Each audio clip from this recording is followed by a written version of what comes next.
CH-236 हीर हर्ष की मुलाकात। सांझ तो शौर्य के पास जाना चाहती थी, लेकिन बेचारी जा भी नहीं सकती थी। सांझ ने हाँ में गर्दन हिला दी और दिव्यांश ने कहा, अंडस्को, ठीक है, बाहर हमारा ड्राइवर खड़ा है, वह तुम्हें होटल ले जाएगा या तुम कहीं घूमने जाना चाहती हो तो उसके साथ जा सकती हो। सांझ ने हाँ में गर्दन हिला दी और फिर अस्पताल से चली गई। वही दिव्यांश ने दृष्टि के कमरे की ओर कदम बढ़ाए। दृष्टि को अब तक वार्ड में शिफ्ट कर दिया गया था। दिव्यांश जैसे जैसे दृष्टि के करीब जा रहा था, उसके दिल की धड़कनें डबल स्पीड से भाग रही थी। हालांकि दृष्टि बेहोश थी, लेकिन फिर भी दिव्यांश को डर लग रहा था। ये फ्लैट आगे। दिव्यांश कमरे के अंदर आ गया। दृष्टि बेड पर लेटी हुई थी, उसकी आंखों से लेकर सिर तक पट्टी की हुई थी। दिव्यांश को दृष्टि के बस होंठ ही दिखाई दे रहे थे। दिव्यांश के कदम आगे चलने के लिए कह ही नहीं रहे थे। दिव्यांश ने कभी नहीं सोचा था कि वह दृष्टि से मिलेगा तो इस हालत में मिलेगा। कहने के लिए तो वह सिचुएशन खुशी की थी, लेकिन फिर भी दृष्टि को ऐसे देखकर दिव्यांश की दिल की धड़कनें भाग रही थी। दिव्यांश जैसे तैसे करके दृष्टि के पास रखे चेयर पर बैठ गया। दिव्यांश ने दृष्टि के हाथों को अपने हाथ में लिया और हथेली पर लगा लिया। दिव्यांश ने अपनी आंखें बंद कर ली। इस वक्त दिव्यांश दृष्टि के छुअन को महसूस कर रहा था, उसके टच को हमेशा के लिए अपने में समा लेना चाहता था। दिव्यांश काफी देर तक आंखें बंद किए हुए दृष्टि के टच को महसूस कर रहा था और तभी उसकी आंख से एक आंसू गिरकर दृष्टि की हथेली में खो गया। दिव्यांश ने दृष्टि की हथेली को चूम लिया और उसी के बेड पर सिर रखकर बैठ गया। देखते देखते दिव्यांश को भी नींद आ गई। वही शौर्य बालकनी में देव को लेकर खड़ा था। देव सोया नहीं था, उसे शायद अपनी मां की याद आ रही थी, इसीलिए वह चिड़चिड़ा हो गया था। शौर्य जैसे तैसे उसे चुप करवाकर बालकनी में लेकर खड़ा हुआ था। वही बालकनी के सामने एक खाली जगह थी, जहां बहुत सारी गाड़ियां खड़ी हुई थी और उन बहुत सारी गाड़ियों में से एक गाड़ी में सांझ बैठी हुई थी। सांझ होटल वापस नहीं गई थी, बल्कि ड्राइवर को बोलकर शौर्य के अपार्टमेंट के बाहर आ गई थी। उसने शौर्य को बालकनी में देखा तो उसका मन वहां से जाने का हुआ ही नहीं और वह गाड़ी में बैठकर ही शौर्य को देखने लगी। सांझ ने भी 5 महीने बाद शौर्य को देखा था। शौर्य को देखकर उसका मन ही नहीं भरा, इसीलिए वह गाड़ी में ही बैठी रही। वही ड्राइवर तो चुपचाप बैठा हुआ था, उसे तो समझ भी नहीं आ रहा था कि आखिर सांझ ऐसी जगह गाड़ी रुकवाकर क्यों बैठी हुई। वही सांझ का पूरा ध्यान तो शौर्य और देव पर ही था। सांझ का मन कर रहा था वह अभी शौर्य के पास चली जाए, लेकिन उसे शौर्य के रिएक्शन से डर था। आखिरी बार जब वह शौर्य से मिली थी तो शौर्य उसे गुस्से में रघुवंशी मेंशन छोड़कर आ गया था। सांझ करीब 2 घंटे तक शौर्य को ही देखती रही, लेकिन शौर्य देव को लेकर अंदर नहीं गया। देव अपनी मां के बिना कुछ ज्यादा ही परेशान हो रहा था, इसीलिए शौर्य देव को ऐसे ही बालकनी में कंधे से लगाकर इधर उधर टहल रहा था। सांझ तब तक शौर्य को देखते रही जब तक शौर्य अपार्टमेंट के अंदर नहीं चला गया। उसके जाते ही सांझ ने ड्राइवर से कहा, अंडस्को, होटल चलो। ड्राइवर ने बिना कुछ रिएक्ट किए गाड़ी को यू टर्न ले लिया। रघुवंशी मेंशन। जब से हीर मेंशन से गई थी तब से बाल गोपाल का ध्यान हर्षवर्धन ही रख रहा था। हर्षवर्धन कितना भी बिजी होता है, लेकिन बाल गोपाल को भोग लगाना नहीं भूलता था। हर्षवर्धन को उम्मीद थी कि बाल गोपाल ही उसे हीर से मिलवाएंगे। हर्षवर्धन मेंशन के मंदिर के सामने बाल गोपाल के सामने हाथ जोड़कर खड़ा हुआ था और आंखें बंद करके प्रार्थना कर रहा था। हर्षवर्धन बोला, अंडस्को, बाल गोपाल, मैं तो अपनी हीर के बिना रह नहीं पा रहा हूँ, लेकिन आप कैसे रह रहे हैं? क्या आपको हीर की जरूरत नहीं? बाल गोपाल, मेरे साथ ऐसा मत कीजिए, इतना सब्र नहीं है मेरे अंदर, मुझे मेरी हीर लाकर दीजिए। मैं जानता हूँ हीर जहाँ है वह बिल्कुल ठीक है, मुझे मेरी हीर से मिलवा दीजिए। आपके अलावा तो मैं इस घर में किसी को कह भी नहीं सकता। हर्षवर्धन ने मन ही मन आज बाल गोपाल से बहुत सारी शिकायतें की, बहुत सारी बातें की, बहुत सारी जिद की। आज हर्षवर्धन बिल्कुल बच्चों की तरह बाल गोपाल से मन ही मन बात कर रहा था। उसे बाल गोपाल पर हल्का सा गुस्सा भी आ रहा था, बाल गोपाल से थोड़ा नाराज भी था। हर्षवर्धन ने अपने दिल की सारी बात कहकर अपनी आंखें खोली तो हर्षवर्धन की नज़र सीधा बाल गोपाल के होठों की ओर गई। उन्हें ऐसा महसूस हुआ जैसे बाल गोपाल मुस्कुरा रहे हैं। हर्षवर्धन पिछले 5 महीने से बाल गोपाल की सेवा कर रहा था, लेकिन एक भी दिन उन्होंने बाल गोपाल को ऐसे मुस्कुराते हुए नहीं देखा।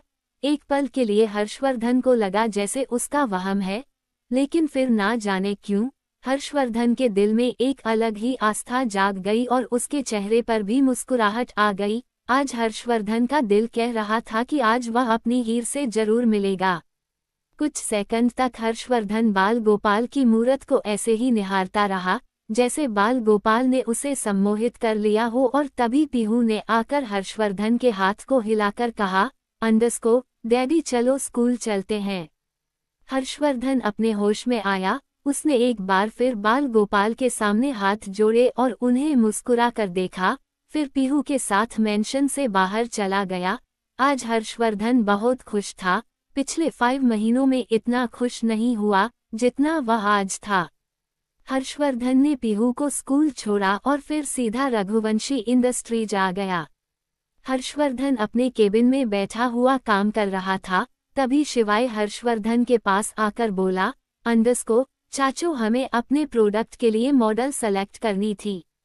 हर्षवर्धन ने लैपटॉप पर उंगलियां चलते हुए कहा, अंडस्को कौन सा प्रोडक्ट? शिवाय बोला, अंडस्को shampoo, shop, body lotion, beauty products. Harshvardhan ने कहा, अंडस्को तो ये तो तुम भी सेलेक्ट कर सकते हो, मेरे पास क्यों आए हो? और अगर तुमसे नहीं हो रहा तो राजवीर से कह दो।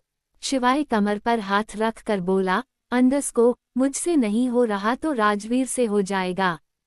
सीनियर से तो बिल्कुल नहीं होगा, वह तो पहले मॉडल पर ही हाँ बोल देगा। वह लड़कियों को ऊपर से नीचे तक देखता कहाँ है। बेचारी हमारी रूही पता नहीं राजवीर को कैसे हैंडल करती होगी। हर्षवर्धन ने लैपटॉप पर उंगली चलाते हुए कहा, अंडस्को अब राजवीर इतना भी शरीफ नहीं है, बस वो दूसरी लड़कियों को ध्यान से देखता नहीं है। इसका मतलब यह नहीं कि वह रूही को भी ध्यान से नहीं देखता, इनफैक्ट रूही को तो वह बहुत ध्यान से देखता है। कहते हुए हर्षवर्धन के चेहरे पर एक मुस्कुराहट थी, जिसका साफ मतलब था कि उसने रूही के लिए राजवीर को पसंद करके कोई गलती नहीं की। शिवाय थोड़ा सा आगे गया। उसने हर्षवर्धन की कलाई पकड़कर कहा, अंडस्को चाचू मैं हैंडल नहीं कर पाऊंगा, आपको चलना ही होगा, चलिए मेरे साथ, जो मॉडल सही लगेगी उसे सेलेक्ट कर लेंगे। हर्षवर्धन जाना तो नहीं चाहता था, लेकिन शिवाय के इतना जिद करने पर शिवाय के साथ एक कॉन्फ्रेंस रूम में आ गया, जहां मॉडल का इंटरव्यू होना था।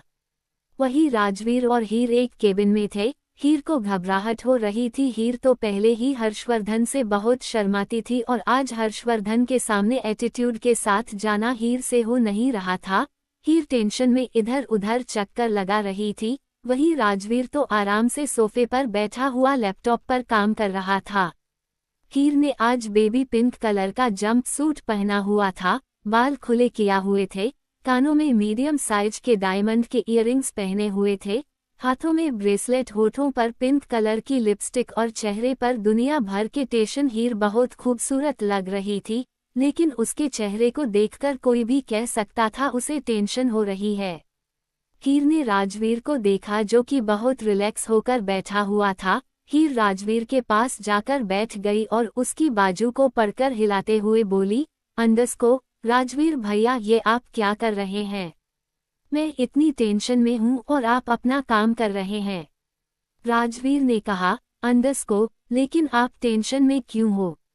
राजवीर अपनी जगह से खड़ा हुआ और हीर के सामने जाकर पंजों के बल बैठकर हीर के दोनों हाथों को अपने हाथों में लेकर बोला, अंडस्को देखो सिंड्रेला चाची, आपको टेंशन बिल्कुल नहीं लेनी, इनफैक्ट आपको तो खुश होना चाहिए, आज पहली बार पीहू के डैडी को देखेंगी। कहते हुए राजवीर के चेहरे पर मीठी सी मुस्कुराहट आ गई, जिसका साफ मतलब था वह हीर को चढ़ा रहा है। हीर इरिटेट होकर बोली, अंडस्को आप समझ नहीं रहे राजवीर भैया, मुझे खुशी है मैं उनके सामने जाऊंगी, लेकिन उतनी ही घबराहट हो रही है, मैं उनके सामने एक्टिंग नहीं कर पाऊंगी, वह मुझे देखते ही पहचान लेंगे, उन्होंने मेरी आंखों में देखा नहीं कि मेरी चोरी पकड़ी जाएगी।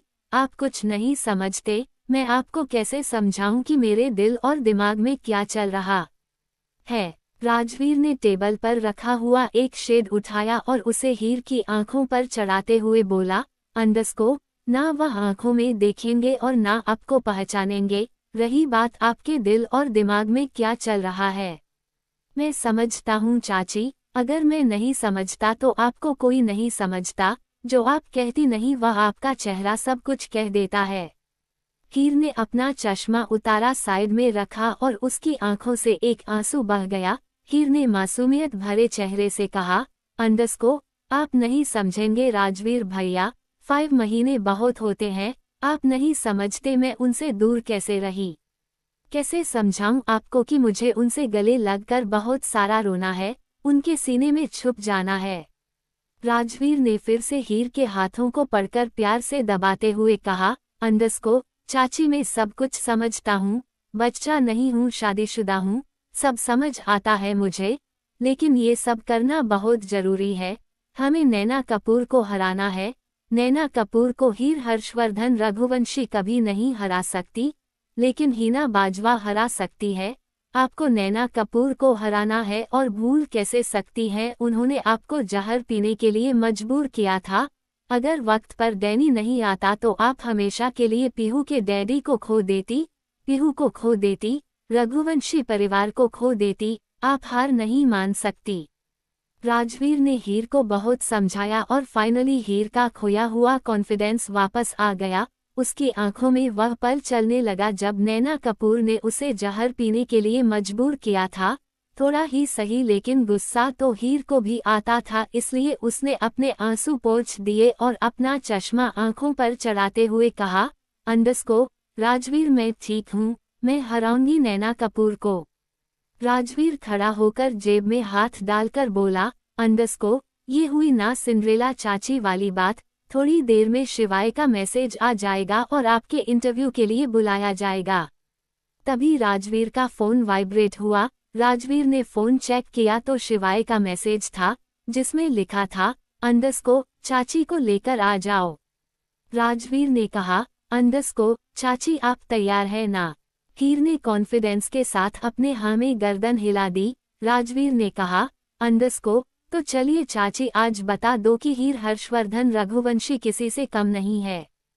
हीर ने भी कॉन्फिडेंस के साथ हाथ बांधकर कहा, अंडरस्को, हाँ राजवीर भैया चलिए। राजवीर आगे आगे चला और हीर फुल कॉन्फिडेंस के साथ हाई हील पहनकर टक टक करती हुई राजवीर के पीछे पीछे चल रही थी। वही शिवाय और हर्षवर्धन ने 4 मॉडल को रिजेक्ट कर दिया था, या कह सकते हैं शिवाय ने जानबूझकर चारों में से किसी को सेलेक्ट नहीं किया।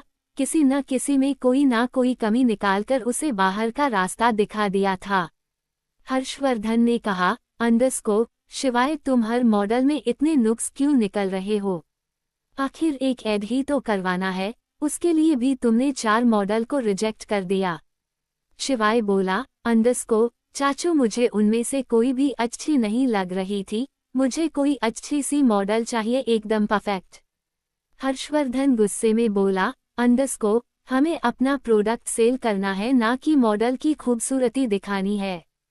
शिवाय ने कहा, अंडरस्को, मॉडल खूबसूरत होगी तभी तो पब्लिक भी प्रोडक्ट खरीदेगी। अरे चाचू आपको कुछ नहीं पता, ऐड कौन देखता है? हस्बैंड और वाइफ प्रोडक्ट देखेगी और हस्बैंड मॉडल की खूबसूरती। हर्षवर्धन को गुस्सा आ गया और उसने कहा, अंडरस्को, जब तुझे इतनी समझ है तो खुद ही क्यों नहीं डिसाइड कर लेता? मुझे लेकर क्यों लाया? ये लास्ट मॉडल होगी, इसे तुझे सही लगा तो सेलेक्ट करेंगे और नहीं लगा तो खुद कोई मॉडल सेलेक्ट करके शूटिंग कर लेना, समझा? शिवाय ने कहा, अंडरस्को, हाँ पक्का ये वाली मॉडल पसंद आ जाएगी। इतना कहकर शिवाय चिल्लाया, अंडरस्को नेक्स्ट। वही कॉन्फ्रेंस रूम के बाहर राजवीर हीर को अंदर भेजने के लिए हल्का सा पुश कर रहा था, लेकिन हीर तो जैसे अपनी जगह खड़ी हुई थी।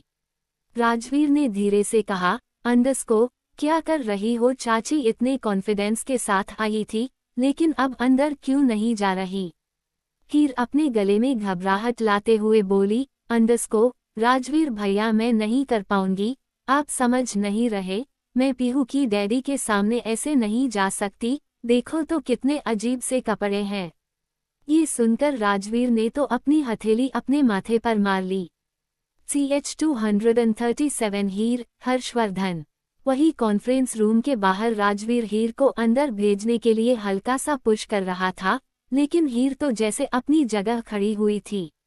राजवीर ने धीरे से कहा, अंडरस्को, क्या कर रही हो चाची? इतने कॉन्फिडेंस के साथ आई थी, लेकिन अब अंदर क्यों नहीं जा रही? हीर अपने गले में घबराहट लाते हुए बोली, अंडरस्को, राजवीर भैया मैं नहीं कर पाऊंगी, आप समझ नहीं रहे, मैं पीहू की डैडी के सामने ऐसे नहीं जा सकती, देखो तो कितने अजीब से कपड़े हैं। ये सुनकर राजवीर ने तो अपनी हथेली अपने माथे पर मार ली। ये फ्लैट आगे। राजवीर दांत पिसता हुआ बोला, अंडरस्को, चाची ये क्या कर रही हो? यहाँ तक आकर हम वापस नहीं जा सकते, अभी तो इतने कॉन्फिडेंस के साथ आई थी और अभी आपको डर लग रहा है। राजवीर अब हीर के कमर पर हाथ लगाकर हीर को धकेल रहा था, लेकिन जितना राजवीर हीर को धकेलता, हीर वापस आ जाती। हीर ने कहा, अंडरस्को, मुझसे नहीं होगा भैया, प्लीज समझने की कोशिश करो, उन्होंने मुझे नजर भर कर देख लिया तो मेरे पसीने छूट जाएंगे, समझने की कोशिश करो, मैं नहीं जा पाऊंगी, आप ऐसे ही मेरा सिलेक्शन करवा दो। राजवीर हीर को धकेलता हुआ बोला, अंडरस्को, चाची समझने की कोशिश करो, आपका सिलेक्शन हो गया है, लेकिन कम से कम शक्ल तो दिखानी पड़ेगी ना। एग्जाम में चीटिंग करने के लिए भी स्टूडेंट को एग्जाम रूम में बैठना पड़ता है, हम सारा पेपर तो चीटिंग करवा कर पूरा करवा रहे हैं, लेकिन कम से कम आप एग्जाम रूम में तो जाकर बैठिए। राजवीर को अब हीर पर गुस्सा आ रहा था। राजवीर ने हल्के गुस्से में कहा, अंडरस्को, चाची यहाँ तक आने के बाद आप पीछे नहीं जा सकती। इतने में शिवाय की आवाज आई, अंडरस्को, नेक्स्ट। राजवीर पहले तो बहुत आराम से हीर को धक्का दे रहा था, लेकिन फिर उसने हिम्मत करके थोड़ा तेज धक्का दिया और हीर कॉन्फ्रेंस रूम के अंदर लड़खड़ाती हुई चली गई। हीर की नज़र सबसे पहले हर्षवर्धन पर गई। हीर की दिल की धड़कनें डबल स्पीड से भागने लगी, उसके रोंगटे खड़े हो गए, उसके कान गर्म हो रहे थे। हीर खुद को कैसे संभाल रही थी हीर ही जानती थी। वही हर्षवर्धन अपने मोबाइल की स्क्रीन को स्क्रॉल कर रहा था।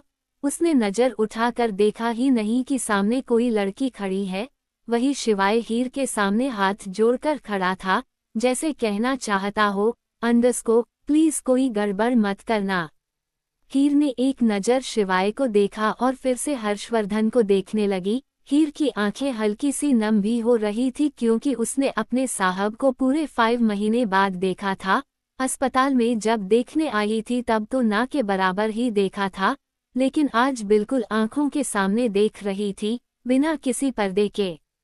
शिवाय ने हर्षवर्धन के कंधे पर हाथ रखकर कहा, अंडरस्को, चाचू आप जरा देख लीजिए, मेरी एक इम्पोर्टेंट कॉल आ रही है।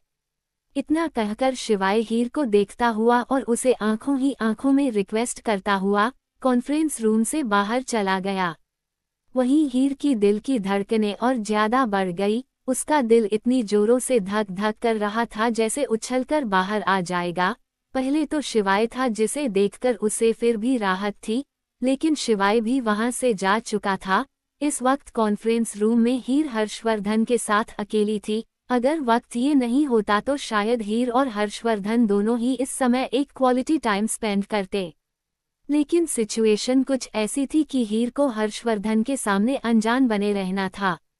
हर्षवर्धन का ध्यान अब भी हीर पर नहीं गया, वह अब भी अपने फोन की स्क्रीन को स्क्रॉल कर रहा था। हीर की तो हिम्मत ही नहीं थी कि वह एक बार भी हर्षवर्धन को एक्सक्यूज मी बोलकर उसका ध्यान अपनी ओर खींच ले। वही राजवीर और शिवाय दोनों ही कॉन्फ्रेंस रूम के गेट के बाहर कान लगाकर खड़े हुए थे। दोनों ही मन प्रार्थना कर रहे थे कि उनकी सिंड्रेला चाची कुछ गड़बड़ ना कर दे। फाइनली हीर ने अपनी आंखें बंद की और उसे फिर से वह पल याद आने लगा जब नैना कपूर ने उसे जहर पीने के लिए मजबूर किया था, और अचानक ही हीर का कॉन्फिडेंस वापस आ गया। हीर ने अपने हाथ से टेबल को बजाते हुए कहा, अंडरस्को, एक्सक्यूज मी, क्या आप ही मॉडल के लिए इंटरव्यू ले रहे हैं? इतना सुनकर हर्षवर्धन ने आंख उठाकर हीर को देखा तो देखता ही रह गया, उसकी पलकों ने झपकना बंद कर दिया। हीर भी कुछ देर तक हर्षवर्धन की आंखों में ही देखती रही, लेकिन हीर की आंखों पर चश्मा था जिस वजह से हर्षवर्धन ने हीर की आंखों में नहीं देखा। हीर ने फिर से टेबल को हल्का सा बजाते हुए कहा, एक्सक्यूज मी, मैं आपसे बात कर रही हूँ, क्या मॉडल के लिए आप इंटरव्यू ले रहे हैं? हर्षवर्धन ने अभी भी रिएक्ट नहीं किया, वह अब भी हीर को ही देख रहा था। अचानक ही हर्षवर्धन के मुंह से निकला, साहिबा तुम। कहते हुए हर्षवर्धन के चेहरे पर दुनिया भर की हैरानी थी। उसे यकीन नहीं हो रहा था कि उसकी साहिबा उसके सामने खड़ी हुई है। वही हीर ने हर्षवर्धन की बात को इग्नोर कर दिया और हर्षवर्धन की आंखों के सामने चुटकी बजाकर कहा, हेलो, मैं आपसे बात कर रही हूँ, कितनी देर से बोल रही हूँ, क्या आप ही मॉडल का इंटरव्यू ले रहे हैं? हर्षवर्धन अपनी चेयर से पहले ही खड़ा हो गया था। वह हीर के आगे आकर बोला, हीर तुम कहाँ थी? कहते हुए हर्षवर्धन ने हीर को गले लगा लिया। हर्षवर्धन के गले लगते ही हीर की रोंगटे और ज्यादा खड़े हो गए, लेकिन उसे हर्षवर्धन से गले लगकर सुकून भी मिल रहा था। कुछ सेकंड तक हर्षवर्धन ने हीर को अपने में लगभग समा ही लिया था।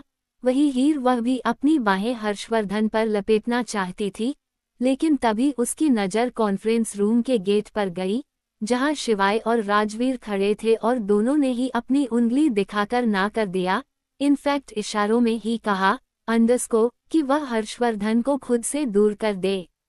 हीर हर्षवर्धन को दूर तो नहीं करना चाहती थी, वह मुंह बनाकर शिवाय और राजवीर को देखने लगी। शिवाय और राजवीर दोनों ने ही हीर को आंखें दिखाई और सख्ती से इशारा करते हुए कहा, कि हर्षवर्धन को खुद से दूर कर दे।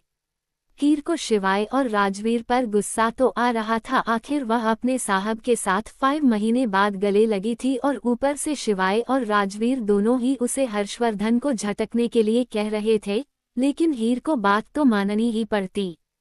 हीर ने पूरी जान लगाकर हर्षवर्धन को खुद से दूर कर दिया और फिर ऑलमोस्ट चिल्लाकर कहा, कितने बदतमीज इंसान हैं आप। यहाँ आप इंटरव्यू लेने बैठे हैं या लड़कियों के साथ बदतमीजी करने? शर्म नहीं आती आपको? शक से तो शरीफ लगते हैं। देखिए मिस्टर, अगर आपको ये लगता है कि मैं उन लड़कियों में से हूँ जो आपकी उल्टी सीधी डिमांड पूरी करेगी और बदले में आप उसे मॉडल रख लेंगे, तो ऐसा कुछ नहीं होने वाला। हीर थोड़ा सा आगे आई, उसने हर्षवर्धन को अपनी सीधी उंगली दिखाकर कहा, मिस्टर, गलतफहमी में मत जीना, पुलिस में दे दूंगी, समझे आप? हर्षवर्धन तो बस हीर को ही देख रहा था। हीर की बात सुनकर हर्षवर्धन के चेहरे पर मुस्कुराहट आ गई। हर्षवर्धन ने हीर की उंगली अपनी मुट्ठी में भरी और अपने पास खींच लिया। हर्षवर्धन ने एक हाथ हीर की कमर पर लपेट दिया और उसकी आंखों से चश्मा उतार दिया। अब तो हीर बिल्कुल ब्लैंक हो चुकी थी। जिसका डर था वही हो गया। हीर नहीं चाहती थी कि हर्षवर्धन उसकी आंखों में देख ले, क्योंकि अगर हर्षवर्धन ने हीर की आंखों में देखा तो सिवाय प्यार के उसे कुछ नहीं दिखाई देगा। हीर के रोंगटे खड़े हो रहे थे, वहीं हर्षवर्धन बहुत प्यार से हीर के चेहरे को देख रहा था। दोनों कुछ सेकंड तक एक दूसरे को देखते रहे। जहां हर्षवर्धन के चेहरे पर एक अलग सी खुशी थी, वहीं हीर के चेहरे पर सिवाय डर के कुछ नहीं था। हर्षवर्धन धीरे धीरे हीर के होठों की तरफ झुकने लगा और हीर की आंखें अब आंख बंद होने लगी और वही शिवाय और राजवीर ये सब देख रहे थे और दोनों ने ही अपनी हथेली अपने माथे पर मार ली। दोनों को ही इस वक्त बहुत गुस्सा आ रहा था, लेकिन इन सब में हीर की गलती नहीं थी। हीर ने तो अपना परफॉर्मेंस 100% दिया था, लेकिन हर्षवर्धन के सामने हीर की परफॉर्मेंस 0 हो गई। वही राजवीर ने शिवाय को देखकर दांत पीसते हुए कहा, शिवाय तुमने तो कहा था चाचू बहुत शरीफ है। शिवाय कंधे उचकाकर बोला, सीनियर अपनी वाली के साथ भी रोमांस नहीं करेंगे तो किसके वाली के साथ करेंगे? हो ना हो चाचू ने चाची को पहचान लिया, जिसका डर था वही हुआ।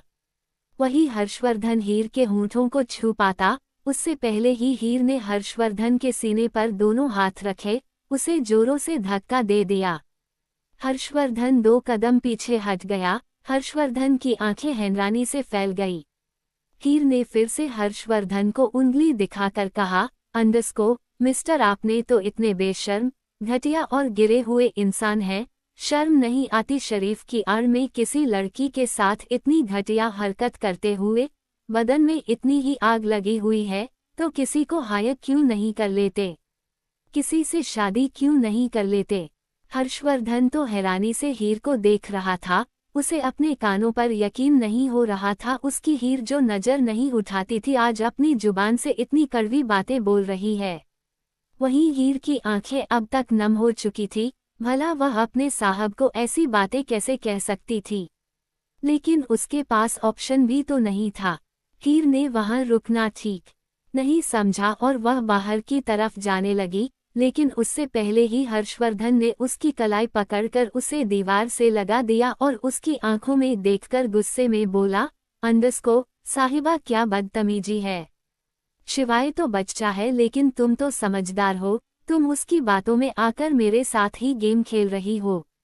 क्या तुम्हें मेरी याद नहीं आती? क्या तुम्हें पीहू की याद नहीं आती? या मैं मान लूं कि तुम्हारा प्यार मेरे लिए खत्म हो गया हो? क्या गया है? हीर पर हर्षवर्धन की बातों का असर हो रहा था, लेकिन फिर भी उसने हर्षवर्धन को खुद से दूर करते हुए कहा, कौन साहिबा? किसकी बात कर रहे हैं आप? मैं हूँ हीना बाजवा, यहाँ मॉडलिंग के लिए आई थी, पंजाब से आई हूँ। अभी मुझे राजस्थान आए हुए 2 दिन भी नहीं हुए और आप मुझसे रिश्ता जोड़ने लगे, वह भी अपनी जरूरत पूरी करने के लिए। शर्म नहीं आती आपको? इतना कहकर एक बार फिर हर्षवर्धन के सीने पर हाथ रखा और उसे धक्का दे दिया। हीर फिर से जाने लगी। हर्षवर्धन ने एक बार फिर हीर की कलाई पकड़ी और उसे अपनी तरफ खींच लिया। हीर सीधा हर्षवर्धन के चौड़े सीने से जा लगी। हर्षवर्धन ने अपना एक हाथ हीर की कमर पर रखा और उस पर मजबूती बनाते हुए कहा, हीर बहुत हुआ, मत करो ये सब, बदले लेने के तरीके और भी हैं। अगर कहोगी तो 1 दिन में नैना कपूर को तुम्हारे सामने लाकर खड़ा कर दूंगा। जी भर कर अपनी खुनस नैना से निकाल लेना, चाहे तो उसे गोली मार देना, लेकिन मुझसे दूर मत जाओ, मैं नहीं रह पाऊंगा तुम्हारे बिना। 5 महीने मैंने कैसे गुजरे हैं मैं ही जानता हूँ। हर एक दिन तुम्हें याद किया है, तुम्हारा इंतजार किया है, ना किसी के करीब गया, ना ही किसी को अपने करीब आने दिया। इस दिल में बस तुम रहती हो। हीर मत करो ऐसा, तुम्हारे साहब को तुम्हारी जरूरत है, रातों को नींद नहीं आती। हीर तुम समझती क्यों नहीं? हीर ने एक बार फिर हर्षवर्धन को खुद से दूर करके कहा, देखिए मिस्टर, 100 बार कह चुकी हूँ मेरा नाम हीना बाजवा है, हीर नहीं। बार बार मुझे हीर कहना बंद कीजिए, हीना बाजवा नाम है मेरा, सुन लीजिए हीना बाजवा। इतना कहकर हीर जाने लगी। हर्षवर्धन ने फिर से हीर को पकड़कर दीवार से लगाकर कहा, ठीक है, तुम हीना बाजवा हो ना?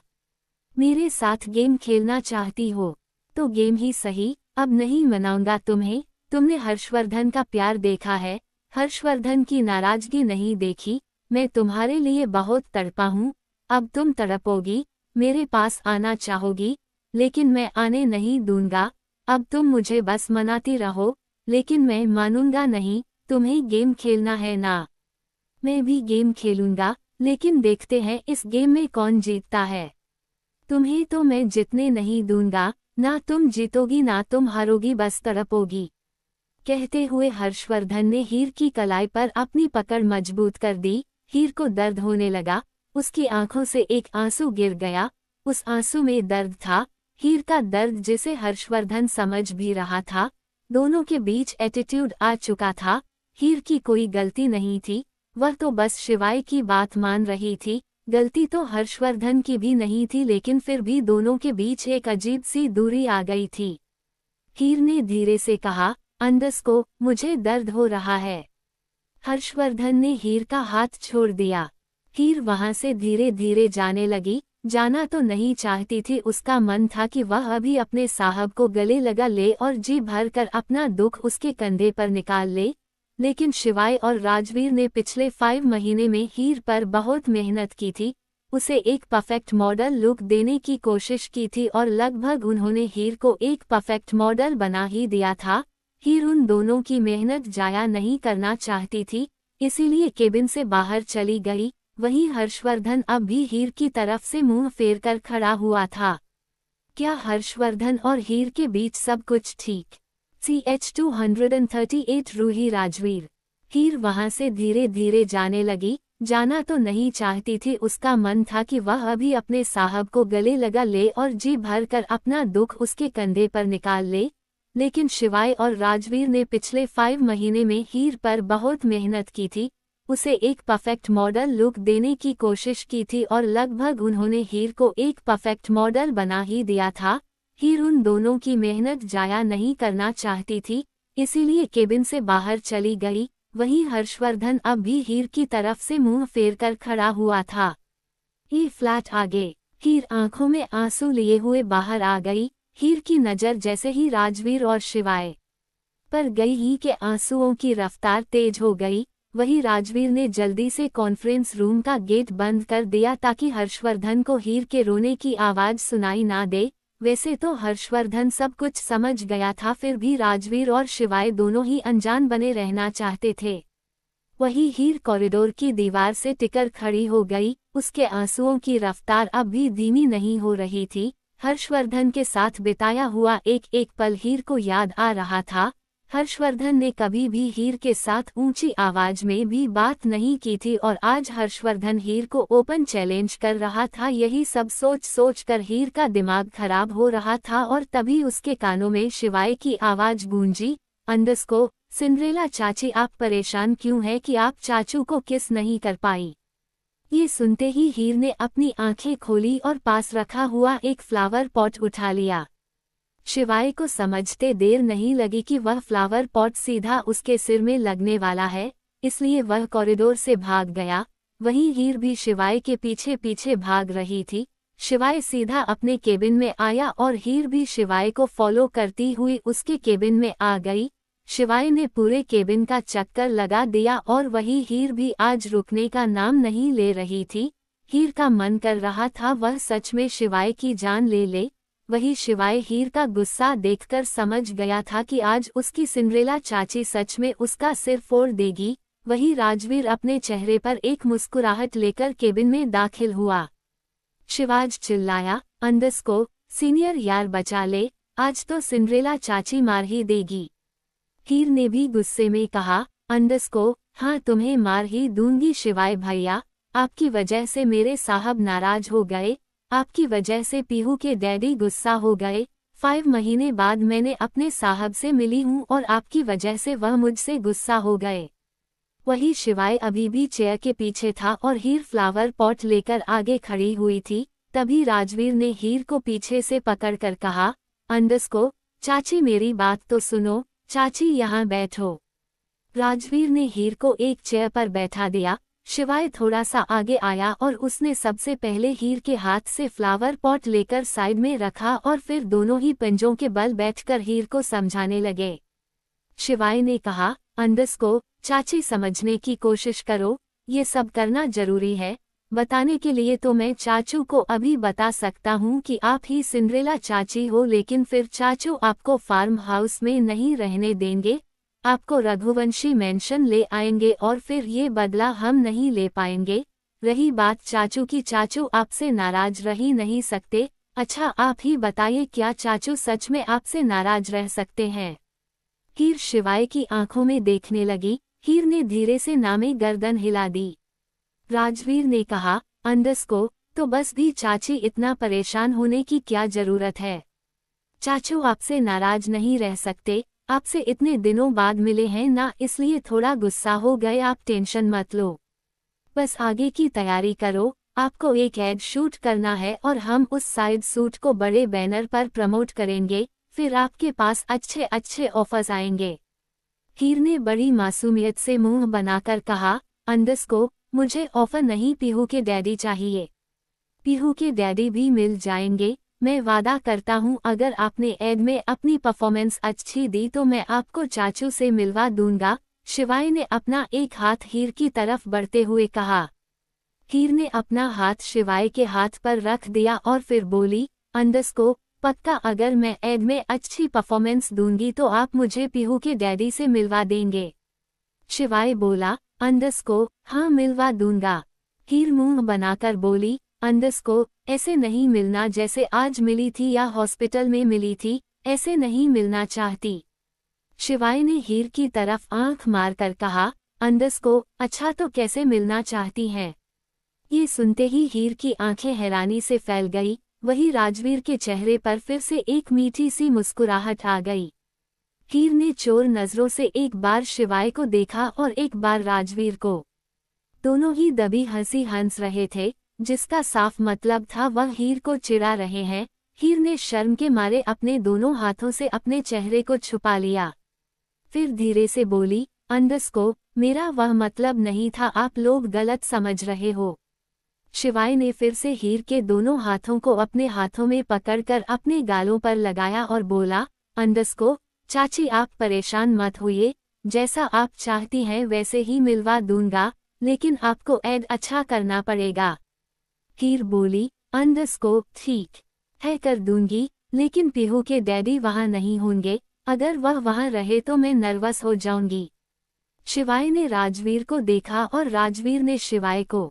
राजवीर ने कहा, अंडरस्को, ठीक है चाची, वहाँ चाचू नहीं होंगे, बस आप अपना 100% देना, नर्वस मत होना। हीर ने हाँ में गर्दन हिला दी। शाम को हर्षवर्धन, शिवाय, विराज, पैंथर चारों ही मेंशन वापस आ गए। हर्षवर्धन को आज सच में बहुत गुस्सा आ रहा था। उसने कभी नहीं सोचा था कि वह हीर से मिलेगा तो हीर उसे पहचानने से इनकार कर देगी। हर्षवर्धन सीधा अपने कमरे में चला गया। शिवाय, विराज एक दूसरे को देख रहे थे। दोनों ही हर्षवर्धन के गुस्से का रीजन जानते थे, लेकिन दोनों ही फिलहाल कुछ कर नहीं सकते थे। हर्षवर्धन अपने कमरे में गया और गुस्से में इधर उधर चक्कर लगाने लगा। हर्षवर्धन आज वाकई ही काफी गुस्से में था। उसे यकीन नहीं था कि उसकी हीर उसके साथ ऐसा भी कर सकती है। अचानक ही हर्षवर्धन की नज़र मिरर पर गई। वहां हीर की कुछ चूड़ियां रखी हुई थी। उन चूड़ियों को देखकर हर्षवर्धन का गुस्सा धीरे धीरे शांत होने लगा। हर्षवर्धन ने वह चूड़ियां उठाई और वापस से ड्रेसिंग टेबल पर रख दी और फिर खुद में ही मुस्कुरा कर बोला, अंडरस्को, ठीक है पीहू की मम्मी, देखते हैं तुम्हारा ये नाटक मेरे सामने कब तक चलता है। वही राजवीर जब घर पहुंचा तो रूही उसका डाइनिंग टेबल पर वेट कर रही थी। राजवीर ने रूही के चेहरे को देखा तो उसे समझते देर नहीं लगी कि रूही को नींद आ रही है, लेकिन वह जानबूझकर सोई नहीं। वही रूही ने राजवीर को देखा तो डाइनिंग टेबल से खड़ी होकर उसके पास आई और मुस्कुरा कर बोली, अंडरस्को, तुम आ गए राजवीर। राजवीर ने करीब से रूही का चेहरा देखा। रूही कुछ ही दिन में मुरझा गई थी। जहां रूही के चेहरे पर हमेशा चमक रहती थी, वहीं रूही के चेहरे पर थकावट दिखाई दे रही थी। राजवीर रूही को ऐसे नहीं देखना चाहता था, लेकिन उसे अपने और रूही के रिश्ते पर यकीन भी नहीं था। राजवीर बोला, अंडरस्को, हाँ क्या, चलो खाना खाते हैं। रूही राजवीर दोनों ही डाइनिंग टेबल पर आ गए। रूही ने आज चावल, पनीर, रोटी, सब्जी, रायता सब कुछ बनाया था। राजवीर ने जब खाना टेस्ट किया तो उसे वाकई ही बहुत अच्छा लगा। राजवीर की भविष्यवाणी सच निकली। रूही ने 2 दिन में ही अच्छा से खाना बनाना सीख लिया था। दोनों ने खाना खाया। वही रूही तो उम्मीद भरी नजरों से राजवीर को देख रही थी। रूही जानती थी उसने बहुत टेस्टी खाना बनाया है।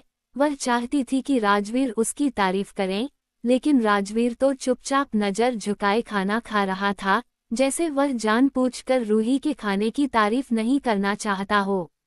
रूही कुछ देर तक राजवीर को ऐसे ही देखती रही, फिर अपना खाना खाने लगी। राजवीर अपना खाना खत्म करके डाइनिंग टेबल से खड़ा होकर बोला, अंडरस्को, मैं सोने जा रहा हूँ, आज ऑफिस में बहुत काम था, थक गया।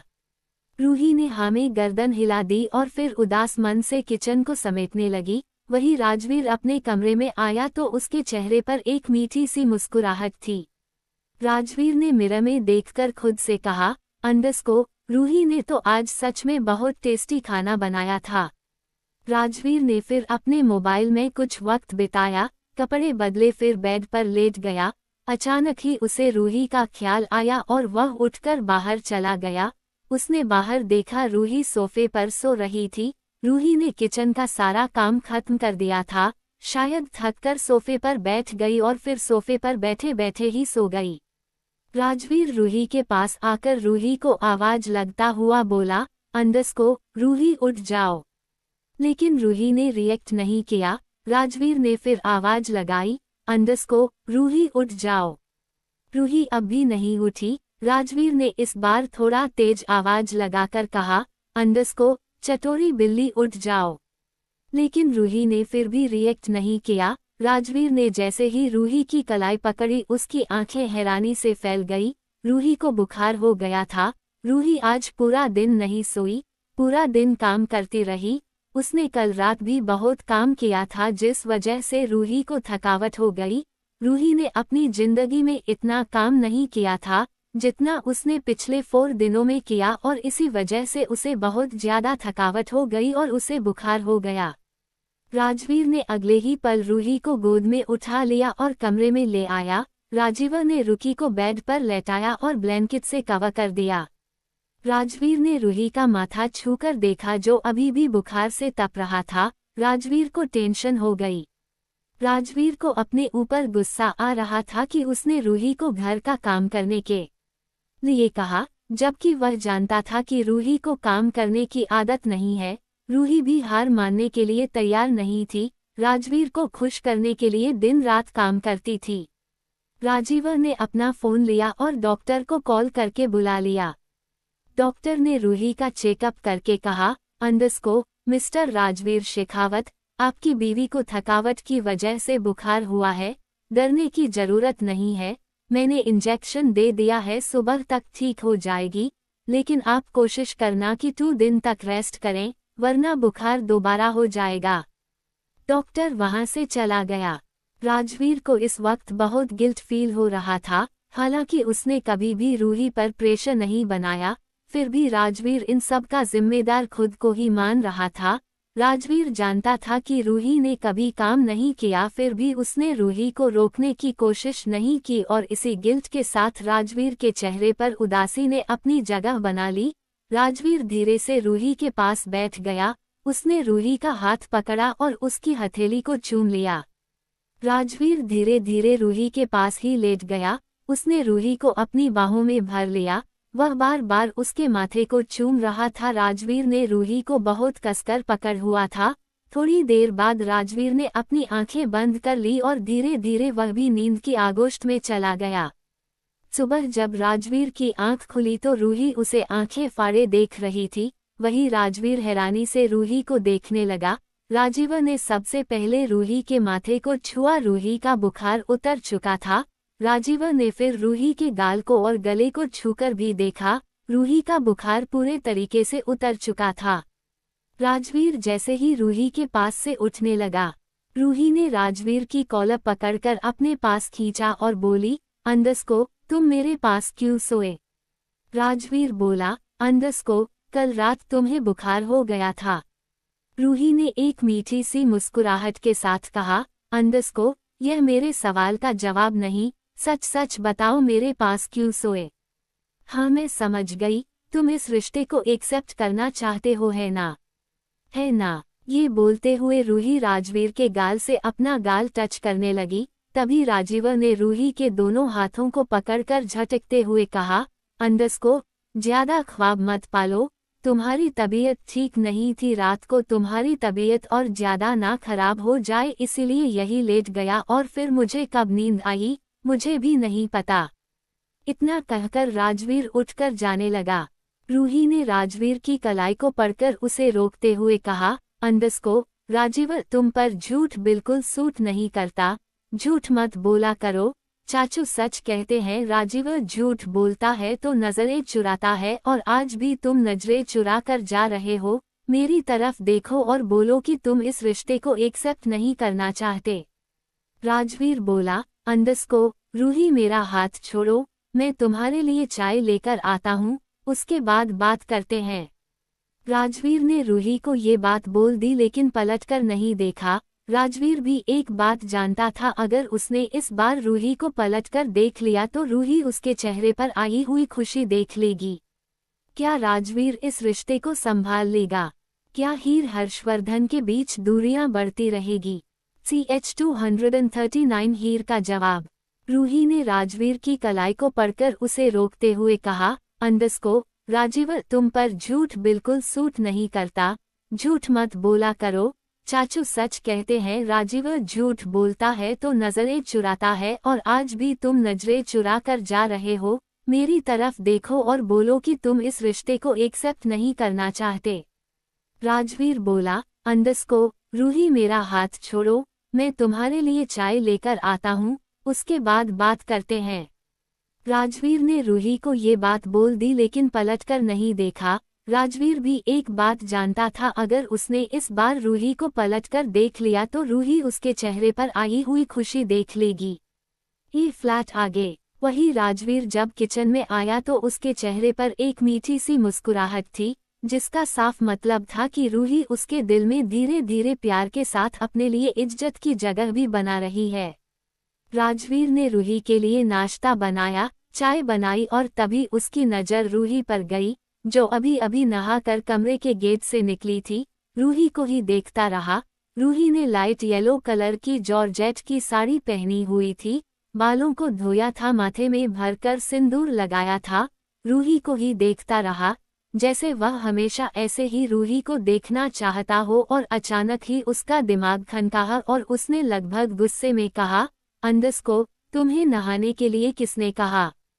तुम्हारी तबीयत ठीक नहीं है और तुम सुबह सुबह उठकर नहा ली और सिर भी धो लिया, अकल वकल है कि नहीं? रूही बोली, राजवीर, मैं जानती हूँ तुम मेरी फिक्र करते हो, लेकिन प्यार से भी तो बोल सकते हो। इतना चिल्ला चिल्ला कर बोलने की क्या जरूरत है?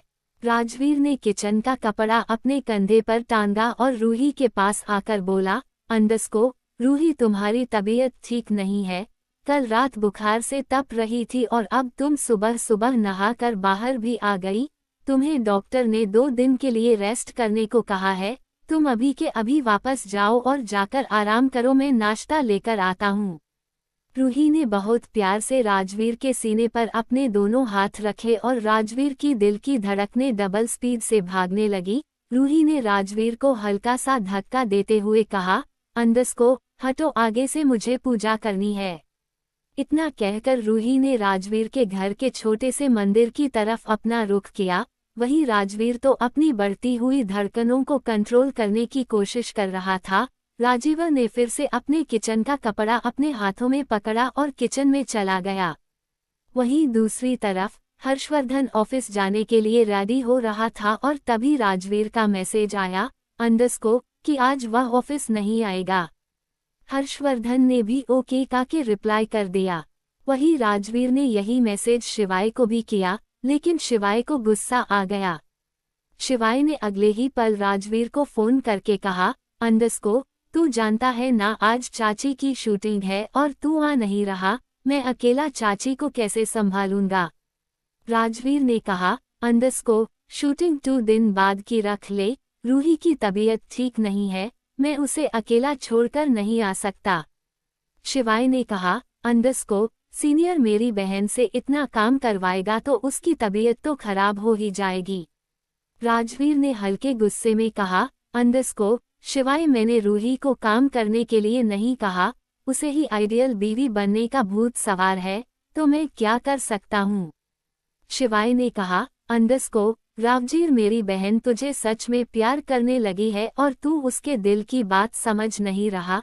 तू खुद ही सोच, जिस लड़की ने पानी का गिलास खुद लेकर नहीं पिया हो, वह लड़की तेरे घर में सारा काम करती है। एक्सेप्ट कर ले इस रिश्ते को, रूही को और परेशान मत कर। राजवीर शिवाय की बात सुन रहा था और उसकी नज़र रूही पर गई, जो बड़े श्रद्धा के साथ पूजा कर रही थी। राजवीर ने कहा, मुझे इस बारे में बात नहीं करनी, मैं फ़ोन रखता हूँ, बस यही कहना था कि आज ऑफिस नहीं आऊँगा। इतना कहकर राजवीर ने फ़ोन कट कर दिया। वही शिवाय ने अपना फ़ोन देखकर कहा, सीनियर, आज नहीं तो कल रूही तुझे मना ही लेगी, आखिर वह मेरी बहन है, उसने पीछे हटना नहीं सीखा। कुछ घंटे बाद हर्षवर्धन अपने केबिन में बैठा हुआ था और गुस्से में पेपर वेट घुमा रहा था। हर्षवर्धन हमेशा इतना गुस्सा नहीं करता था, लेकिन कल हीर के बिहेवियर ने हर्षवर्धन को अंदर तक तोड़ दिया था, जिस वजह से उसे बहुत गुस्सा आ रहा था। हर्षवर्धन ने फोन करके शिवाय को अपने केबिन में बुला लिया। शिवाय भी कुछ ही मिनट में हर्षवर्धन के केबिन में आ गया। हर्षवर्धन अभी भी पेपर वेट घुमा रहा था। वही शिवाय हर्षवर्धन को देखकर मन ही मन अपना सलाइवा घटते हुए बोला, अंडस्को चाचू, ये पेपर वेट उठाकर मेरे सिर में ना मार दे। ना दिव्यांश है और ना ही राजवीर, मैं अकेला कैसे चाचू को संभालूंगा। और तभी हर्षवर्धन ने कहा, अंडस्को एड के लिए मॉडल सेलेक्ट हो गई। शिवाय बोला, अंडस्को हाँ चाचू, कल वह आखिरी मॉडल आई थी ना, उसे हमने सेलेक्ट कर दिया। हर्षवर्धन ने शिवाय की तरफ नहीं देखा, लेकिन उसके चेहरे पर अब भी कोई इमोशन नहीं थे। हर्षवर्धन ने कहा, अंडस्को तुमने उस आखिरी मॉडल का चेहरा देखा। शिवाय अब फंस गया, इसलिए उसने बातों को संभालते हुए कहा, अंडस्को नहीं देखा तो नहीं, लेकिन बस उसके बारे में सुना है कि वह बहुत सुंदर है, बहुत अच्छी है और हर ऐड अच्छे से कर लेती है। हर्षवर्धन ने कहा, अंडस्को कल मैंने उसका इंटरव्यू नहीं लिया, आज लूंगा, उसे बुलाओ। अगर वह इंटरव्यू में पास हुई तभी उसे हम ऐड के लिए हायर करेंगे, वरना किसी और मॉडल को देख लेंगे। शिवाय ने कहा, अंडस्को चाचू, आपने उसका इंटरव्यू क्यों नहीं लिया? कल मैं चला गया था तब तो वह मॉडल आपके केबिन में ही थी ना। हर्षवर्धन ने गुस्से में शिवाय को देखा और शिवाय अपनी आंखें घुमाता हुआ बोला, अंडस्को अच्छा ठीक है, मैं करता हूँ इंटरव्यू ऑरेंज। इतना कहकर शिवाय वहां से चला गया। शिवाय सीधा अपने केबिन में आया जहां हीर बैठी हुई थी। शिवाय ने कहा, अंडस्को चाची कमर कस लो, चाचू बैंड बजाने वाले हैं। ये सुनते ही हीर हैरानी सी सूरत बनाकर शिवाय को देखने लगी। तभी शिवाय ने कहा, अंडस्को चाची, इतनी मासूमियत से मुझे मत देखो, मैं ना इस मामले में कोई हेल्प नहीं कर सकता।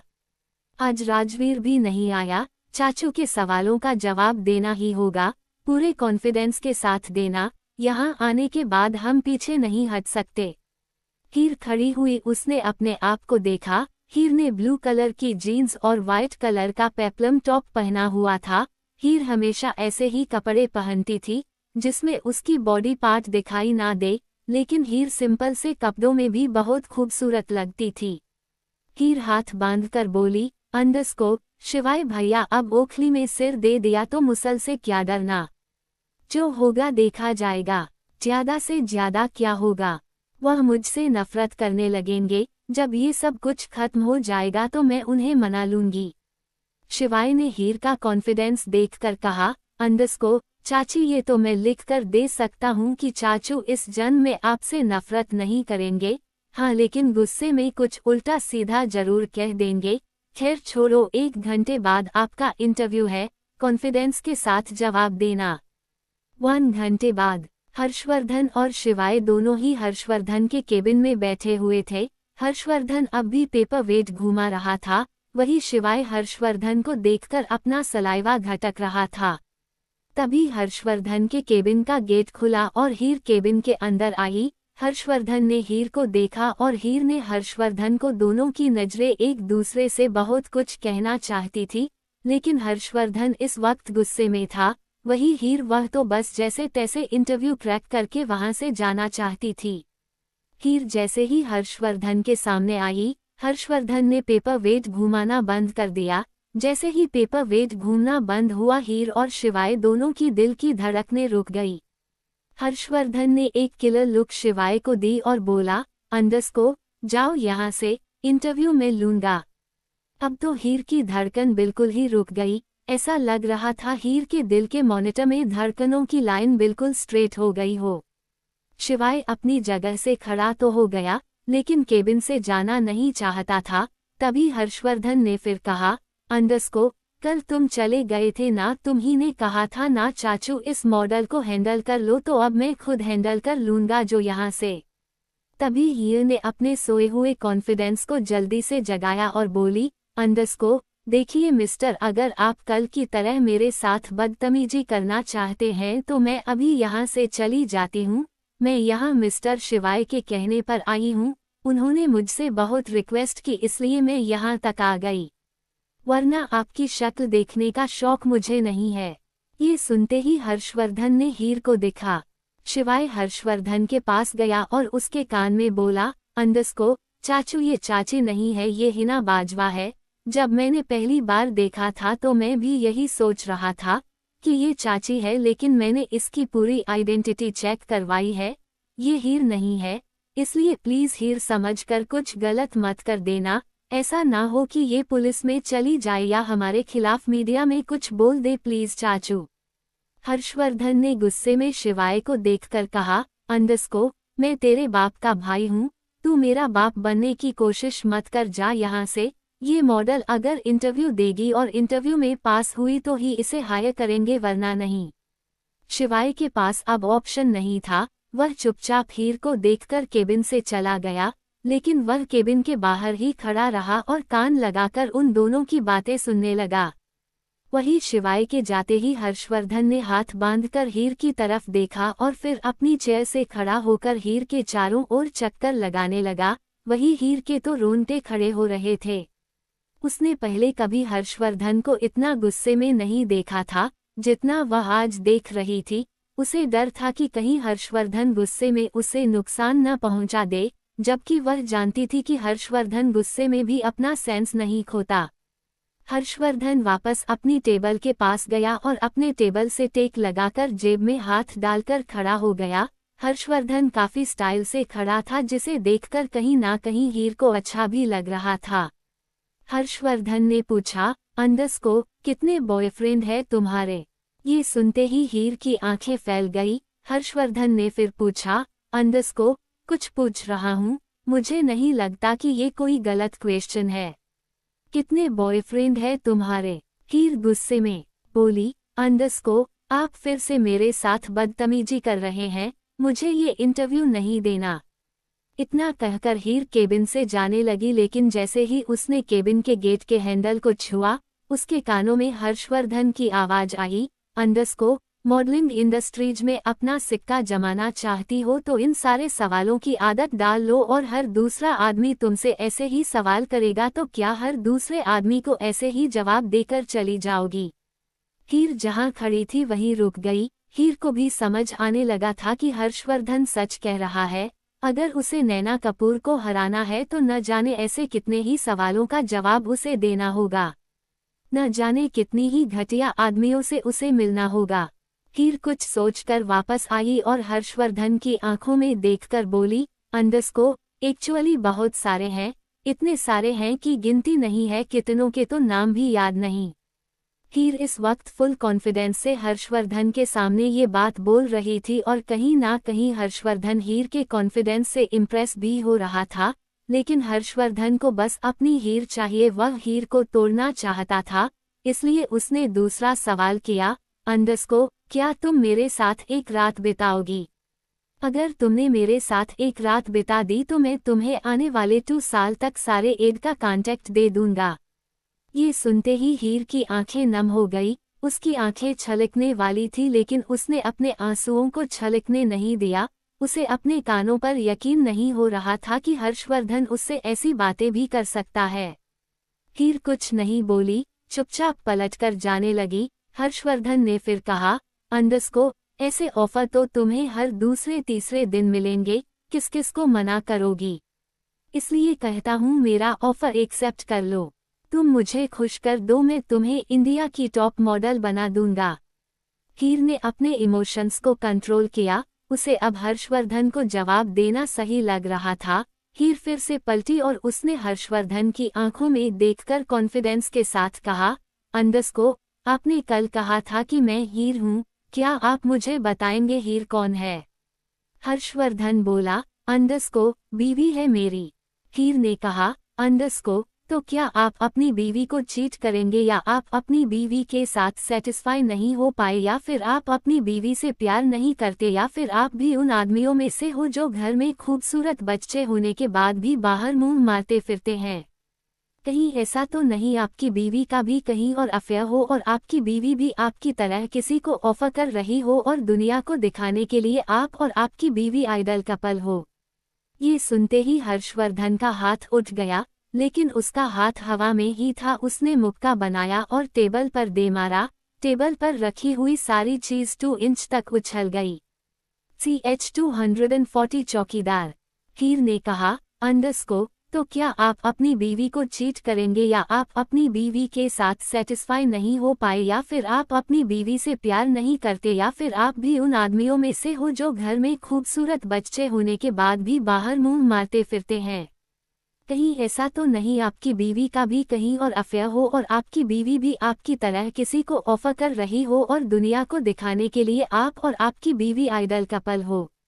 ये सुनते ही हर्षवर्धन का हाथ उठ गया, लेकिन उसका हाथ हवा में ही था। उसने मुक्का बनाया और टेबल पर दे मारा। टेबल पर रखी हुई सारी चीज 2 इंच तक उछल गई। ये फ्लैट आगे। हीर ने हर्षवर्धन का गुस्सा देखा तो कसकर आंखें बंद कर ली।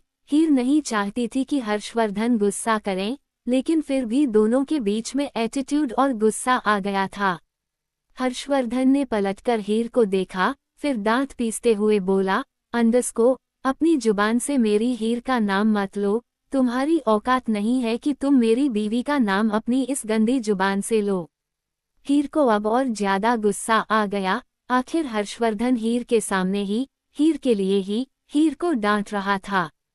हीर ने कहा, अंडरस्को, मेरी जुबान गंदी है, आपकी जुबान कौन सा शहद में घुली हुई है? अगर अपनी बीवी से इतना ही प्यार करते हैं तो क्या सोचकर मुझे ऑफर दे रहे हैं? औकात तो आपकी नहीं है। एक तरफ आप मुझे इतना घटिया ऑफर दे रहे हैं और दूसरी तरफ अपनी बीवी के लिए प्यार दिखा रहे हैं। हर्षवर्धन का गुस्सा बढ़ता जा रहा था। हीर भी हार मानने के लिए तैयार नहीं थी। वहां से यहाँ तक आने के बाद हीर ने भी डिसाइड कर लिया था कि वह पीछे नहीं हटेगी। वैसे भी उसके साथ राजवीर और शिवाय दोनों का सपोर्ट था और वह इतना भी जानती थी कि हर्षवर्धन चाहे जितना भी गुस्सा कर ले, ज्यादा दिन तक उससे गुस्सा नहीं रहेगा।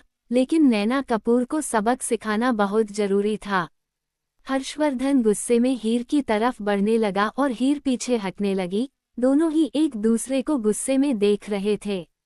हर्षवर्धन ने मन ही मन कहा, अंडरस्को, हीर क्यों परेशान कर रही हो? वापस क्यों नहीं आ जाती? नैना कपूर को मैं अपने आप सबक सिखा दूंगा। हीर ने भी मन ही मन गुस्से में कहा, अंडरस्को, अब तो बिल्कुल वापस नहीं आऊंगी, बिल्कुल भी नहीं। आपने इतना घटिया ऑफर मुझे क्यों दिया? लेकिन यकीन नहीं आता कि आप मुझसे ऐसी बात कर सकते हैं। हर्षवर्धन अब भी गुस्से में हीर की तरफ बढ़ रहा था। वही हीर की आंखों में भी गुस्सा था और तभी केबिन का गेट खुला। शिवाय ने एकदम से हर्षवर्धन को गले लगाकर पीछे की तरफ खींचते हुए कहा, अंडरस्को, चाचू, अगर हायर नहीं करना तो मत करो, लेकिन ऐसे ही किसी को अपने केबिन में बुलाकर इंसल्ट मत करो। हर्षवर्धन कुछ बोलता उससे पहले ही हीर ने कहा, अंडरस्को, मुझे ये कॉन्ट्रैक्ट चाहिए ही नहीं और ना ही मैं आप लोगों के लिए मॉडलिंग करूंगी। फिर उसने शिवाय की तरफ देखकर कहा, अंडरस्को, मिस्टर शिवाय रघुवंशी, आपने मुझे बहुत रिक्वेस्ट की इसलिए मैं आपके चाचू को इंटरव्यू देने के लिए रेडी हो गई, लेकिन आपके चाचू तो बदतमीजी पर उतर आए। हर बार मैं इनकी बदतमीजी नहीं सहूंगी। मुझे आप लोगों से कोई कांटेक्ट नहीं रखना। इतना कहकर हीर वहां से चली गई। वही शिवाय को भी अब गुस्सा आ गया, क्योंकि बहुत देर से वह केबिन के बाहर खड़ा हुआ हीर और हर्षवर्धन की बातें सुन रहा था और कहीं ना कहीं उसे अपने चाचू ही गलत लग रहे थे। शिवाय ने कहा, अंडरस्को, छोड़िए चाचू, हम किसी दूसरी मॉडल को हायर कर लेते हैं। हर्षवर्धन ने गुस्से में शिवाय को देखा। शिवाय भी गुस्से में हर्षवर्धन को देख रहा था। हर्षवर्धन ने कहा, अंडरस्को, दूसरी मॉडल हायर करनी थी तो हीर को यहाँ तक क्यों लेकर आया? शिवाय कुछ नहीं बोला। हर्षवर्धन ने फिर कहा, अंडरस्को, जाकर ले हीर को हायर और ये मत सोचना कि मुझे कुछ पता नहीं है। मैं मानता हूँ कि तू 4 कदम आगे की सोचता है, तो मैं भी तुम्हारा चाचू हूँ, 8 कदम आगे की जानकारी रखता हूँ। शिवाय ने गुस्से में कहा, अंडरस्को, आपको कुछ नहीं पता, कुछ भी नहीं। वो हीर चाची नहीं है, और रही बात उसे हायर करने की, तो अब मैं उसे हायर नहीं करूँगा। अगर हायर ही करना है तो आप खुद जाकर कर लीजिए। इतना कहकर शिवाय भी गुस्से में केबिन से निकल गया। हर्षवर्धन ने एक बार फिर गुस्से में पंच बनाकर टेबल पर मारा और इस बार भी सारी चीज 2 इंच चल गई। अमेरिका में दृष्टि की सर्जरी को 4 दिन हो गए थे। आज उसकी पट्टी खुलने वाली थी। शौर्य दृष्टि के पास ही बैठा हुआ था, वही देव दृष्टि की गोद में सो गया था। शौर्य ने कहा, अंडस्को, दृष्टि, आज तुम्हारी पट्टी खुल जाएगी और तुम अपने देव को देख सकोगी। दृष्टि खुश तो थी, लेकिन कहीं ना कहीं उसका दिल कह रहा था, अंडस्को, काश दिव्यांश भी यही होता, काश उसकी जिंदगी भी नॉर्मल होती, काश जब वह आंखें खोलती तो दिव्यांश को पहले देखती, काश दिव्यांश उसे डाइवोर्स ना देता, दिव्यांश का प्यार उसके लिए सच्चा होता। दृष्टि की जहन में वह पल चलने लगे जब पैंथर ने दिव्यांश की आवाज निकालकर उसे डाइवोर्स दिया था। अचानक की दृष्टि के कानों में शौर्य की आवाज पड़ी, अंडस्को, क्या सोच रही हो? दृष्टि, जो बीत गया उसे हम ठीक नहीं कर सकते, लेकिन जो अब हमारे सामने है हम उसे संवार जरूर सकते हैं। देखो, सब कुछ ठीक हो रहा है, तुम्हारी आंखें भी ठीक हो गई, आर्या भी पूरे तरीके से ठीक हो गई। अब जब तुम कहोगी तभी इंडिया जाएंगे, और अगर तुम कहोगे कि इंडिया नहीं जाते तो हम इंडिया कभी नहीं जाएंगे, लेकिन तुम ऐसे उदास मत रहो। दृष्टि ने कहा, अंडस्को, भैया ऐसा कुछ नहीं है, मैं उदास नहीं हूँ। भला मैं ऐसे इंसान के बारे में क्यों सोचूं, जिसने मुझे कभी प्यार ही नहीं किया। फिर भी कभी कभी दिल मानता नहीं है, फिर भी कभी कभी ऐसा लगता है जैसे शायद कहीं कोई मिसअंडरस्टैंडिंग हुई है। शौर्य ने समझाते हुए कहा, अंडस्को, दृष्टि, ज्यादा मत सोचो, इन सब बातों का जिक्र करके अपना टाइम मत खराब करो।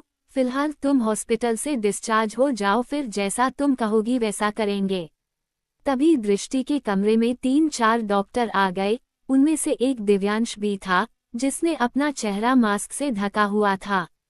दिव्यांश के साथ सांझ भी थी, उसने भी अपना चेहरा मास्क से कवर किया हुआ था। एक सीनियर डॉक्टर ने शौर्य की ओर देखकर कहा, अंडस्को, बच्चे को आप ले लीजिए, हम इसकी पट्टी को खोल देते हैं। शौर्य ने देव को कंधे लगा लिया। देव अब भी सो रहा था। वही डॉक्टर धीरे धीरे दृष्टि की पट्टी को खोलने लगे। दृष्टि की पट्टी पूरे तरीके से खुल चुकी थी। डॉक्टर ने कहा, अंडस्को, दृष्टि, धीरे धीरे अपनी आंखें खोलो। दृष्टि धीरे धीरे अपनी आंखें खोलने लगी और उसकी आंखें सबसे पहले दिव्यांश की आंखों से टकराई। वह कुछ सेकंड तक दिव्यांश की आंखें ही देखती रही और फिर उसने पलकें झुका दी और शौर्य को देखने लगी। वही शौर्य तो चुपचाप खड़ा हुआ बस दृष्टि के रिएक्शन का इंतजार कर रहा था। और तभी दृष्टि ने अपने दोनों बाहें फैलाकर कहा, अंडस्को, भैया मुझे दिखाई देने लगा। ये सुनते ही शौर्य के चेहरे पर मुस्कुराहट के साथ साथ आंखें भी नम हो गई। शौर्य थोड़ा सा आगे आया और दृष्टि ने अपने देव को फिर से अपने सीने से लगा लिया और एक ही सेकंड में उसका सारा चूम लिया। देव, जो कि सो रहा था, दृष्टि के ऐसा करने से उठ गया। वही शौर्य ने भी दृष्टि का सिर पकड़कर अपने सीने से लगा लिया और दृष्टि ने भी एक हाथ शौर्य की कमर पर लपेट दिया। शौर्य ने दृष्टि के बालों को चूमकर कहा, अंडस्को, मैंने कहा था ना, दृष्टि, धीरे धीरे सब कुछ ठीक हो जाएगा, तुम जिंदगी से हार मत मानो। वही सांझ शौर्य को देख रही थी। उसकी दिल की धड़कनें भी ऊपर नीचे हो रही थी। शौर्य को उसने पहली बार इतना खुश देखा था। वैसे तो शौर्य हंसता मुस्कुराता था, लेकिन आज शौर्य कुछ ज्यादा ही खुश था। खुश हो भी क्यों ना, आखिर उसकी बहन की आंखें जो वापस आ गई थी। दिव्यांश ने एक नज़र दृष्टि को देखा, जिसके चेहरे पर मुस्कुराहट के साथ साथ आंसू भी थे। दिव्यांश फिर कमरे से बाहर चला गया। दिव्यांश कुछ देर तक कमरे के बाहर टेक लगाकर खड़ा रहा। उसने अपनी आंखें बंद की और बोला, अंडस्को, दृष्टि, प्लीज मुझे माफ कर दो। इन सब में मेरी गलती नहीं थी, गलती तो पैंथर की भी नहीं थी, लेकिन जानता हूँ सब कुछ उथल पुथल हो गया।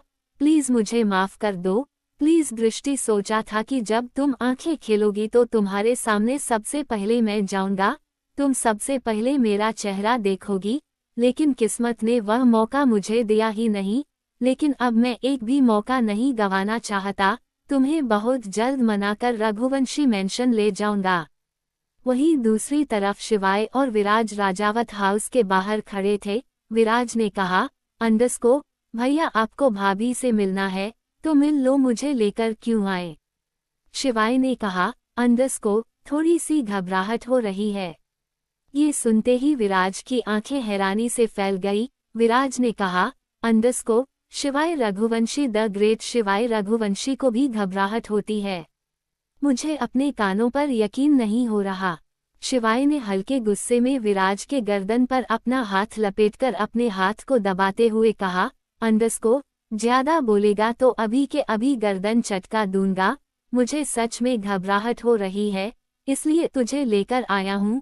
पता नहीं छुई मुई मुझे देखकर कैसे रिएक्ट करेगी। मेरी शक्ल तो क्या, वह तो मेरा नाम भी भूल गई।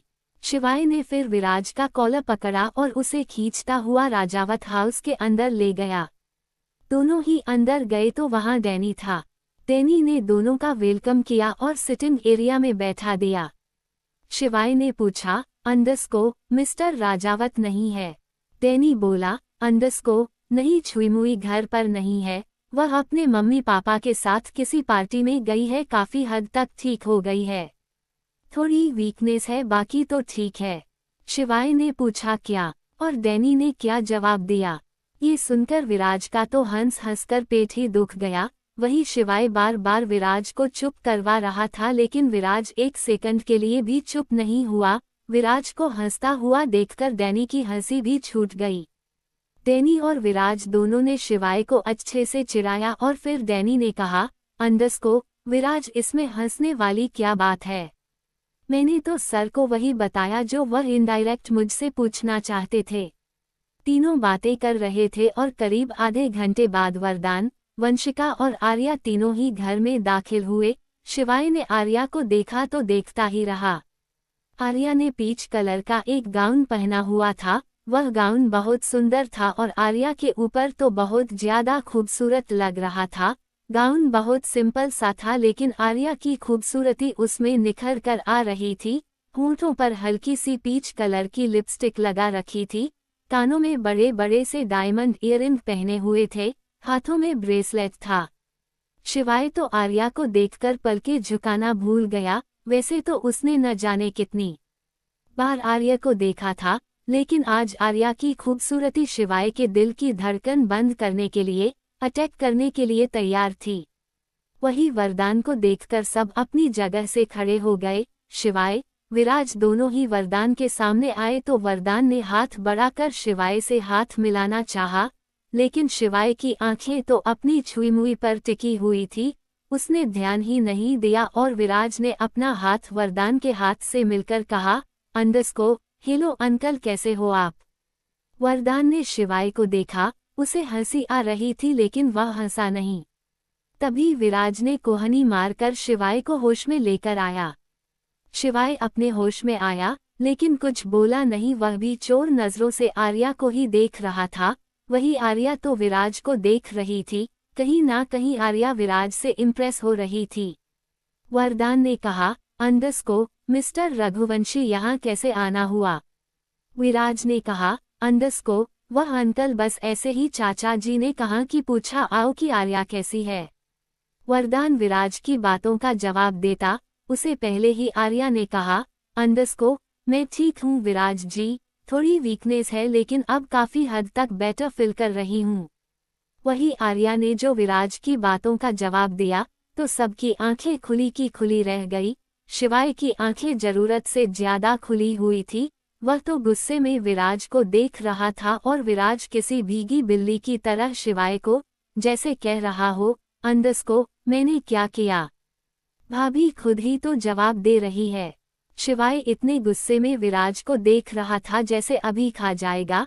शिवाय ने मन ही मन कहा, अंडस्को तुझे तो मैं घर जाकर देखता हूँ, लाना ही नहीं चाहिए था तुझे अपने साथ। विराज ने शिवाय के भाव समझ लिए तो विराज ने वरदान की तरफ देखकर कहा, अंडस्को अंकल जी हम चलते हैं। तभी आर्या ने कहा, अंडस्को अरे अभी तो आप आए हैं और अभी जा रहे हैं, बैठिए ना बातें करते हैं।